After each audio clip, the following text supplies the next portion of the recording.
He was a man of firsts, a revolutionary spirit within an ancient institution, the first Jesuit pope, the first Latin American pontiff, a voice for the voiceless.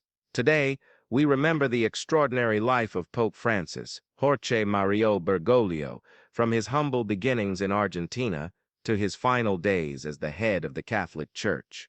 Jorge Mario Bergoglio was born on December 17, 1936, in Buenos Aires, Argentina.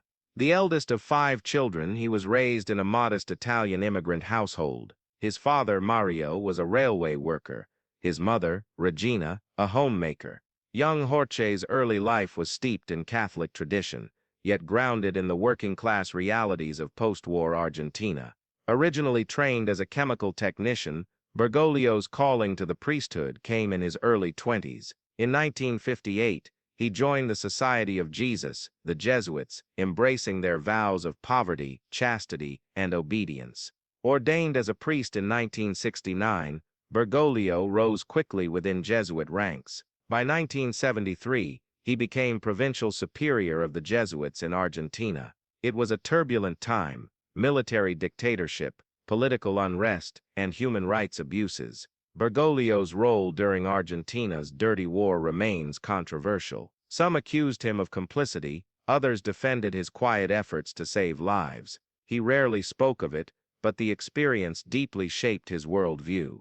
In 1992, Bergoglio was appointed Auxiliary Bishop of Buenos Aires. He became Archbishop in 1998, and in 2001, Pope John Paul II elevated him to Cardinal. Known for his humility, Cardinal Bergoglio shunned luxury. He cooked his own meals, lived in a small apartment, and used public transport, a far cry from the grandeur of Vatican life. Following the historic resignation of Pope Benedict XVI, the world watched as white smoke rose from the Sistine Chapel. On March 13, 2013, Jorge Mario Bergoglio was elected the 266th Pope of the Roman Catholic Church. He chose the name Francis, inspired by Saint Francis of Assisi, a symbol of humility and care for the poor. From the beginning, Pope Francis was a different kind of pontiff. He championed the marginalized, embraced refugees, and called for action on climate change.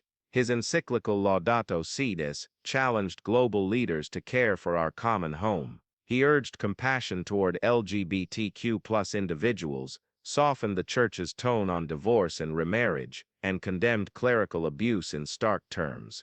In his later years, Pope Francis faced numerous health challenges, including chronic lung issues, sciatica, and repeated hospitalizations. Still, he remained active in his duties, traveling internationally and continuing reform efforts.